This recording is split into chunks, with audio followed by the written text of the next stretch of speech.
Hello again, everyone, and welcome back to Reddit Aliens. I am John, and as always, thank you so much for being here. Good topic for you today. Let's do it. Ghost believers of Reddit.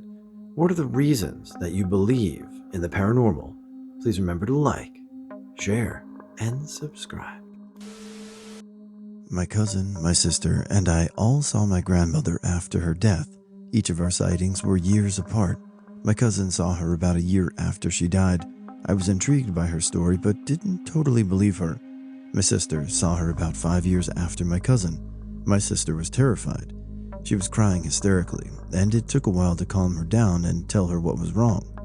My own sighting was a few years after my sister's. I was outside in our driveway, and Grandma was just watching me and smiling. I was not scared at all. I put down what I was holding, and when I stood up to go to her, she was gone. All of us saw her in her favorite dress. No other sightings of her yet.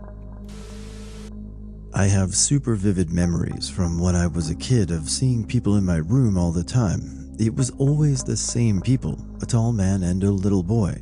Sometimes they would be standing at the foot of my bed, and sometimes it would be at the foot of my brother's, but they never really scared me all that much. It did scare the shit out of my parents, though, who then hated having to spend extended amounts of time in my room after that. I think the thing that really sent chills down my spine, though, was when we moved into our new house and the stereo in our living room turned on full blast at like 3 in the morning.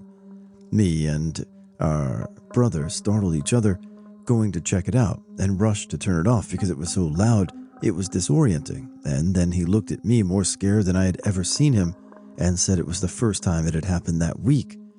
We never even listened to our stereo full blast or on the station it was on. I could write a list, lol. Me and my family have always experienced some kind of paranormal activity in our grandparents' house. They moved out of that house, though, and next to my aunt's. They lived in one of those portable homes people would use for sheds. We call it the building. My aunt's house has always been scary. We used to live in it, and you would always hear someone walking in the room connected to the bathroom, even with nobody in the house, which made me and my siblings too scared to ever go to the bathroom alone when we were at our grandparents'. I wasn't there, but my sibling was home alone and nobody was at my grandparents' or aunt's. My brother needed to use the bathroom. The building didn't have a bathroom, by the way. So both my siblings went to my aunt's to use the bathroom. My little sister sat in the living room waiting for my brother, and in the kitchen she heard him moving in there, and he even called her name. She responded and said, "What?" and nobody answered. So she got up and went to the kitchen, and nobody was there. And just as she walks in the kitchen, my brother comes running out of the bathroom, freaking out, asking if she was in the bedroom in front of the bathroom and if she called for him. She said, "No, I thought you called for me." And he also said no. Just after that, they both hear this deep growl, and they just run out of the house terrified and refuse to go back there alone. There is other stories, but this one honestly scares me the most, even if I wasn't there when it happened. I had a paranormal experience at a young age where I saw my grandfather in his bedroom a few months after he passed. It was also the same room he passed away in. My reaction to experiencing it was enough for my grandmother to be convinced that his spirit was still lingering around. Although I've not seen his ghost since, I still smell his aftershave in the most random of places, and not public places either. If you believe, you believe. Nothing wrong with that. If you don't, that's fine too. I like this. Candid, honest, telling yourself a story to share with other people and not concerned with other people's opinion. There are certain signs that are more noticeable when you've had even a single paranormal experience. My uncle's favorite animal was a butterfly, so when he died, my father started crying in front of his grave, and supposedly a butterfly landed on his hand. Anytime my father thought about his brother, he would see butterflies, even when he was in the city. We lost my aunt about a year ago, and my cousins were constantly showing us pictures of butterflies popping up everywhere in their life, real ones and artistic depictions, and they still pop up frequently to this day. Anytime we see a butterfly now, we interpret it as someone we've lost, sending a sign to the rest of us that they are okay and they're still watching over us. I've experienced it too. Anytime I start remembering someone I've lost, a butterfly will dance right in front of my face for a few seconds, and then wink away again. But it also happens when I'm scared or worried about my safety. Without fail, they'll be there, but they won't get in my face and instead do laps around my legs. This phenomenon in our family has been a continuous series of interactions for about 25 to 30 years, so I'm inclined to say it not all chance. We travel a lot as well, and even in climates where butterflies are rare, we still see them without fail, every time. Don't believe in them much now, but there are a few times when it lingers in my mind. I was about maybe 3 or something, and my mom and dad couldn't find me. It was late at night, so they were a little scared. They looked for me everywhere to later find me in a closet with my arm lifted like my arm was around someone's shoulder, but I was the only one in the closet. In the morning, my parents asked me why I hid in the closet, and I answered I was playing hide and seek. And when my parents asked with who, I answered with Grandpa Ralph.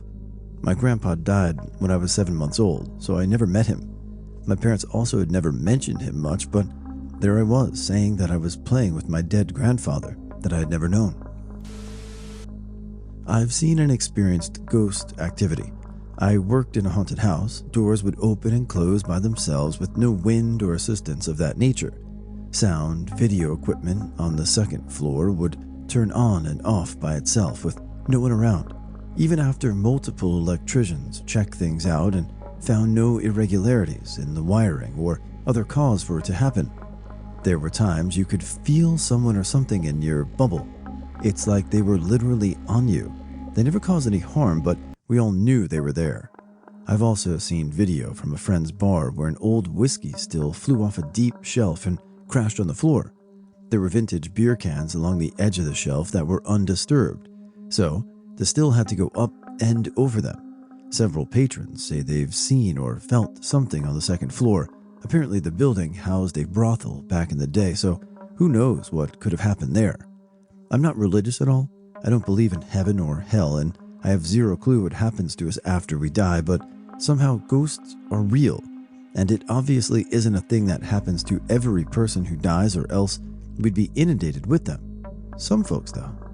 It's an interesting juxtaposition. Do you need to be religious to believe in ghosts, or would you be better off being agnostic or an atheist to believe in ghosts? Is it sacrilege or is it holy? I guess it's up to the person. Another hospital story.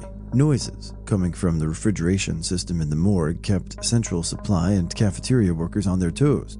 There were so many staff complaints that Christus Hospital in Santa Fe, New Mexico shut down the morgue, and all deaths are transported to the city morgue now. The space has been transformed into a storage area that people still reluctantly go into. The final straw was when a worker reported all instruments were laid on the floor when the morgue opened one morning. In our culture, we fear death, the death process, and anything associated with death is scary. Not so in other cultures. Other cultures view death as a normal process of life. Anywho, FYI, when someone dies, their central nervous system sometimes reboots and seizures throw the body's muscles into fits of action. The brain forgets the body is dead, and the corpse may flop around. I could understand why someone without medical background who is already afraid of death could be disturbed by this. With so many clocks that stop when someone dies, electrical mishaps, and other oddities, there is enough scientific evidence to point that something animates a body, and that electrical something leaves the body when it dies. Native American patients at the hospital requested their dying relatives be placed near a window, and the window be opened, even during freezing cold winter weather, to allow the spirit to leave the building upon death. Maybe this is why spirits get caught in hospitals and houses and cars. There's no way for the spirit to reach the sky and are subsequently trapped where they die. Although I've never had any paranormal experiences of any kind myself, I think there's more than enough circumstantial evidence seen in serious documentaries on these issues to convince all but the boneheaded computer say no types to see that there are forces out there beyond rational explanation. Visiting a death house, place where people went to die in rural areas as it was closer to the church. 30 plus witnesses seeing the same thing happening from different angles. Yeah, Something was happening where the word ghost is a clear winner to what was happening there.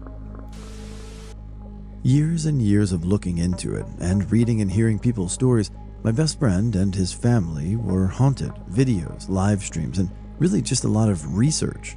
I don't see how you can't believe in the paranormal, really, and it's so stupid that it's being ridiculed. Not just ghosts, cryptids too. To think we understand everything about our world is dumb.